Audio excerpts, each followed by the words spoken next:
महाभारत युद्ध आरंभ होने के ठीक पहले भगवान श्री कृष्ण ने अर्जुन को जो उपदेश दिया वह श्रीमद् भगवद गीता के नाम से प्रसिद्ध है।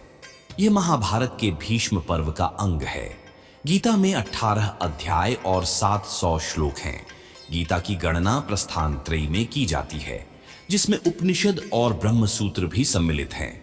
अतएव भारतीय परंपरा के अनुसार गीता का स्थान वही है जो उपनिषद और धर्म सूत्रों का है। उपनिषदों को गौ, गाय और गीता को उसका दुग्ध कहा गया है। इसका तात्पर्य यह है कि उपनिषदों की जो अध्यात्म विद्या थी उसको गीता सर्वांश में स्वीकार करती है। उपनिषदों की अनेक विद्याएं गीता में हैं, जैसे संसार के स्वरूप के संबंध में अश्वत्थ विद्या, अनादि अजन्मा ब्रह्म के विषय में अव्यय पुरुष विद्या, परा प्रकृति या जीव के विषय में अक्षर पुरुष विद्या और अपरा प्रकृति या भौतिक जगत के विषय में क्षर पुरुष विद्या। इस प्रकार वेदों के ब्रह्मवाद और उपनिषदों के अध्यात्म, इन दोनों की विशिष्ट सामग्री गीता में सन्निविष्ट है। उसे ही पुष्पिका के शब्दों में ब्रह्म विद्या कहा गया है। महाभारत के युद्ध के समय जब अर्जुन युद्ध करने से मना करते हैं, तब श्री कृष्ण उन्हें उपदेश देते हैं और कर्म व धर्म के सच्चे ज्ञान से अवगत कराते हैं।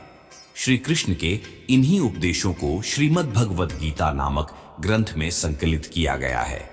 भगवान बताते हैं कि सबसे पहले मैंने यह ज्ञान भगवान सूर्य को दिया था। सूर्य के पश्चात गुरु परंपरा द्वारा आगे बढ़ा, किंतु अब यह लुप्त हो गया है। अब वही ज्ञान मैं तुम्हें बताने जा रहा हूं। अर्जुन कहते हैं कि आपका तो जन्म हाल में ही हुआ है, तो आपने यह सूर्य से कैसे कहा? तब श्री भगवान ने कहा है कि तुम्हारे और मेरे अनेक जन्म हुए, लेकिन तुम्हें याद नहीं, पर मुझे याद है। गीता की पहली शिक्षा श्री कृष्ण जी कहते हैं, आनंद मनुष्य के भीतर ही निवास करता है, परंतु मनुष्य उसे स्त्री में, घर में और बाहरी सुखों में खोज रहा है। मनुष्य के मन में सुख पाने की अभिलाषा पहले भी थी, आज भी है और सदैव रहेगी। सुख प्राप्ति की इस तरह की चाह मात्र मनुष्य में है। इसी चाह के कारण उसका नाम मनुष्य है। मनुष्य का अर्थ है जिनमें मन की प्रधानता है। इस सुख को पाने की कोशिश से ही धर्म की उत्पत्ति हुई है। मनुष्यों ने देखा कि वे जो कुछ पाते हैं उसके बाद देखते हैं कि यह तो बहुत थोड़ा है और उसे इससे अधिक चाहिए। फिर जब वह भी मिला तो फिर देखते हैं कि उन्हें वह भी थोड़ा लगा। फिर प्रयास करते हैं कि और चाहिए। थोड़ी सी चीज मिल जाने पर मनुष्य को सुखी होना चाहिए था, लेकिन देखते हैं कि ज्यादा पाने पर उनकी चाह नहीं मिटी, अल्प से संतोष नहीं हुआ। गीता की दूसरी शिक्षा श्री कृष्ण कहते हैं कि भगवान उपासना केवल शरीर से ही नहीं बल्कि मन से करनी चाहिए। भगवान का वंदन उन्हें प्रेम बंधन में बांधता है। भगवान की उपासना केवल शरीर से नहीं बल्कि मन से भी करनी चाहिए, एक गहरे और व्यापक विचार की ओर संकेत करता है। इस विचार का तात्पर्य यह है कि भगवान के प्रति भक्ति और प्रेम केवल बाहरी क्रियाओं जैसे पूजा, अर्चना, व्रत आदि तक सीमित नहीं रहनी चाहिए, बल्कि वह व्यक्ति के आंतरिक भावनाओं और मानसिक स्थिति से भी जुड़ी होनी चाहिए। शरीर से किया गया कोई भी धार्मिक कार्य यदि मन और हृदय से नहीं किया जाता तो उसका सच्चा प्रभाव नहीं हो सकता। श्री कृष्ण ने गीता में यह भी कहा है कि कर्मण्येवाधिकारस्ते मा फलेषु कदाचन, अर्थात कर्म करने का अधिकार हमें है, लेकिन उसके फल पर हमारा कोई अधिकार नहीं है। लेकिन जब कर्म भगवान की सेवा में पूर्ण समर्पण और प्रेम से किया जाता है, तब वह वास्तविक पूजा बनती है। श्री कृष्ण के अनुसार भगवान के प्रति प्रेम एक ऐसा बंधन है जो उन्हें हमारे हृदय में समाहित कर देता है। यह बंधन प्रेम, विश्वास और समर्पण से बनता है। जब कोई व्यक्ति भगवान के प्रति अपने मन में निष्ठा और प्रेम रखता है तो वह भगवान के साथ मानसिक और आध्यात्मिक रूप से जुड़ जाता है। यह प्रेम बंधन कोई भौतिक नहीं बल्कि आत्मिक है, जो भक्त और भगवान के बीच एक गहरा संबंध उत्पन्न करता है। श्री कृष्ण कहते हैं कि उनका प्रिय भक्त वह है जो उन्हें बिना किसी स्वार्थ के प्रेम करता है और उनका वंदन न केवल शारीरिक रूप से बल्कि मानसिक रूप से भी करता है। इस तरह का संबंध आत्मा के साथ जुड़ाव पैदा करता है और परमात्मा की शरण में पूर्ण शांति और मुक्ति प्राप्त होती है। इसलिए श्री कृष्ण के अनुसार भगवान का वंदन और उपासना केवल शारीरिक रूप से नहीं बल्कि मन, हृदय और आत्मा से होना चाहिए। केवल तभी यह भक्ति सच्ची होती है और भक्त को भगवान के साथ सच्चा संबंध स्थापित करने में मदद मिलती है।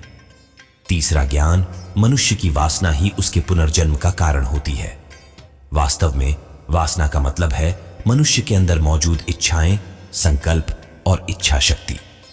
यह इच्छाएं और संकल्प व्यक्ति को अपने कर्मों की ओर प्रेरित करते हैं। गीता के अनुसार जब व्यक्ति अपने जीवन में कई प्रकार की इच्छाओं और वासनाओं के प्रति आकर्षित होता है तो वही इच्छाएं उसे बार बार जन्म लेने के लिए प्रेरित करती हैं। गीता में भगवान श्री कृष्ण ने यह स्पष्ट किया है कि आत्मा अमर है और जब तक वह अपनी इच्छाओं और वासनाओं के बंधन में बंधी रहती है तब तक उसे बार बार जन्म लेना पड़ता है। मात्रा स्पर्शस्तु कौन्तेय शीतोष्ण सुख दुखदा आगमपाइनो नित्यास्तां स्थितिक्षस्व भारत। यह श्लोक बताता है कि मनुष्य के अनुभव जैसे सुख दुख और शीत गर्म केवल इंद्रिय स्पर्श के परिणाम होते हैं और ये अस्थायी होते हैं। लेकिन जब तक व्यक्ति अपनी वासनाओं से मुक्त नहीं होता तब तक वह पुनः जन्म लेता है और इन भौतिक अनुभवों के चक्र में फंसा रहता है। गीता के अनुसार वासना, इच्छाएं और संकल्प ही पुनर्जन्म का कारण होती है। जब तक व्यक्ति अपनी इच्छाओं और वासनाओं के बंधनों में बंधा रहता है तब तक वह जन्म और मृत्यु के चक्र में फंसा रहता है। केवल आत्मा की सच्ची समझ, योग और संयम से वासना पर नियंत्रण पाकर ही व्यक्ति मुक्ति प्राप्त कर सकता है। गीता का चौथा ज्ञान, श्री कृष्ण कहते हैं कि मनुष्य को वस्त्र बदलने की आवश्यकता नहीं है, आवश्यकता हृदय परिवर्तन की है। श्री कृष्ण का यह कथन एक गहरे और महत्वपूर्ण संदेश को व्यक्त करता है। गीता के अनुसार मनुष्य का असली स्वरूप उसकी आत्मा है, न कि उसका शरीर। शरीर की अवस्था बदलती रहती है जैसे हम वस्त्र बदलते हैं। यह शरीर केवल आत्मा का आवरण है और यह जन्म मृत्यु के चक्र में बदलता रहता है। श्री कृष्ण का उद्देश्य यह है कि हम अपनी आत्मा की सच्चाई को पहचानें और शरीर या भौतिक रूपों से जुड़ी पहचान को कम से कम महत्व दें। भागवत गीता में श्री कृष्ण ने स्पष्ट रूप से कहा है, नैनन छिंदन्ति शस्त्राणि नैनन दहति पावक न चैनन क्लेदयन्त्यापो न शोषयति मारुत। यह श्लोक दर्शाता है कि आत्मा न तो किसी शस्त्र से काटी जा सकती है, न ही आग से जल सकती है, न पानी से गीली हो सकती है और न ही हवा से सुखाई जा सकती है। इसका अर्थ यह है कि आत्मा निराकार और अजर अमर है। शरीर में जो परिवर्तन होता है वह केवल बाहरी रूपों का परिवर्तन है, जबकि आत्मा स्थिर और शाश्वत रहती है। इस प्रकार श्री कृष्ण का यह कथन हमें यह समझाने का प्रयास करता है कि हमें शरीर के रूप में होने वाले परिवर्तन से चित्तवृत्ति नहीं बदलनी चाहिए। यदि हम अपने हृदय और मानसिकता को सही दिशा में बदलते हैं तो आत्मा की सच्चाई और परमात्मा के साथ संबंध की समझ विकसित होती है। वस्त्र बदलने की बजाय हृदय परिवर्तन अर्थात अपने भीतर की वृत्तियों और विचारों को शुद्ध करना अधिक महत्वपूर्ण है। सारांश में श्री कृष्ण हमें यह शिक्षा दे रहे हैं कि बाहरी रूपों और शरीर के परिवर्तन से ध्यान हटाकर हमें अपने हृदय और मानसिकता की शुद्धता पर ध्यान केंद्रित करना चाहिए। गीता का 5वां ज्ञान है कि जवानी में जिसने ज्यादा पाप किए हैं उसे बुढ़ापे में नींद नहीं आती। यह वाक्य जीवन के कर्मों और उनके परिणामों को समझाता है। जब कोई व्यक्ति अपनी जवानी में पाप, बुरे कर्म करता है तो उसके जीवन में बाद में शांति और मानसिक संतुलन नहीं होता। पापों का परिणाम अक्सर मानसिक तनाव, अपराध बोध और आत्मग्लानि के रूप में सामने आता है, जो उम्र बढ़ने पर और भी अधिक महसूस होता है। बुढ़ापे में नींद नहीं आती का मतलब है कि जब कोई व्यक्ति बुरे कर्मों का सामना करता है तो उसे मानसिक शांति और विश्राम नहीं मिलता। वह हमेशा अपनी गलतियों के बारे में सोचता रहता है, जिसके कारण उसे शारीरिक और मानसिक आराम नहीं मिलता और उसकी नींद भी प्रभावित होती है। सरल शब्दों में, अगर हम जवानी में सही और अच्छे कर्म करते हैं तो हमें बुढ़ापे में मानसिक शांति मिलती है, लेकिन यदि हम गलत कर्म करते हैं तो जीवन के अंतिम दिनों में उनका फल हमें मानसिक परेशानी और अशांति के रूप में मिलता है। गीता का 6वां ज्ञान, श्री कृष्ण कहते हैं कि मनुष्य को अपने मन को बार बार समझाना चाहिए कि ईश्वर के सिवाय उसका कोई नहीं है। साथ ही यह विचार करना चाहिए कि उसका कोई नहीं है, साथ ही वह किसी का नहीं है। श्री कृष्ण ने भगवद गीता के विभिन्न श्लोकों में आत्मा और ईश्वर के संबंध को स्पष्ट किया है। गीता के अनुसार आत्मा, जीव का अस्तित्व परमात्मा में समाहित है और ईश्वर ही सच्चे अस्तित्व के स्रोत हैं। जब श्री कृष्ण कहते हैं कि मनुष्य को अपने मन को बार बार समझाना चाहिए कि ईश्वर के सिवाय उसका कोई नहीं है, तो इसका मतलब यह है कि मनुष्य को अपने जीवन में ईश्वर को सर्वस्व मानना चाहिए। ये विचार उसे अपने अंतःकरण में बैठाना चाहिए कि केवल ईश्वर ही उसका सहारा और उद्धार करता है और इस संसार में कोई और शक्ति या व्यक्ति उसे सच्चा सुख और शांति नहीं दे सकता। साथ ही यह विचार करना चाहिए कि उसका कोई नहीं है। इसका अर्थ है कि मनुष्य को अपनी आत्मनिर्भरता को समझना चाहिए, यह जानते हुए कि उसकी सच्ची पहचान ईश्वर के साथ जुड़ी हुई है। इस संसार में उसे जितनी भी पहचान और सहायता मिलती है वह सभी ईश्वर की कृपा और इच्छा से है, वह किसी का नहीं है। इसका तात्पर्य यह है कि आत्मा न तो किसी के अधीन है और न ही किसी का दास है। आत्मा का सच्चा स्वामी केवल ईश्वर है। जब तक मनुष्य इस सत्य को नहीं समझता तब तक वह सांसारिक मोह माया में बंधा रहता है। इस प्रकार श्री कृष्ण का यह वाक्य यह सिखाता है कि मनुष्य को संसार की क्षणिक और भ्रामक चीजों से ऊपर उठकर ईश्वर के प्रति पूर्ण विश्वास और समर्पण रखना चाहिए, क्योंकि वही उसका असली आधार है। गीता का 7वां ज्ञान, यदि पति पत्नी को पवित्र जीवन बिताएं तो भगवान पुत्र के रूप में उनके घर आने की इच्छा रखते हैं। गीता में श्री कृष्ण ने संयम और शुद्ध जीवन की महिमा का वर्णन किया है। गीता के 16वें अध्याय में भगवान ने राक्षसी प्रवृत्तियों और दिव्य गुणों के बारे में बताया है। वहां पर जो दिव्य गुण होते हैं वे संतुलित और शुद्ध जीवन से जुड़े होते हैं। पति पत्नी का पवित्र जीवन केवल उनके व्यक्तिगत संबंधों को ही मजबूत नहीं करता, बल्कि यह समाज में भी अच्छे उदाहरण प्रस्तुत करता है। पवित्रता और संयम जीवन के स्थायित्व और शांति को बढ़ाते हैं, जो एक आदर्श परिवार के लिए महत्वपूर्ण है। गीता में भगवान ने कर्मयोग और धर्म का पालन करने की बात कही है।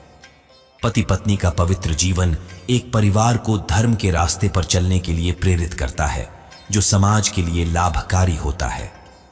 जब घर में सामंजस्य होता है और रिश्ते में पवित्रता होती है तो समाज में भी सकारात्मक प्रभाव पड़ता है और ईश्वर उस परिवार की रक्षा और आशीर्वाद देते हैं। इस प्रकार गीता के दृष्टिकोण से यह कहा जा सकता है कि जब पति पत्नी अपने जीवन को पवित्रता, संयम और श्रद्धा से बिताते हैं तो वह न केवल व्यक्तिगत रूप से उन्नत होते हैं, बल्कि उनके जीवन में ईश्वर की कृपा भी विशेष रूप से उपस्थित रहती है।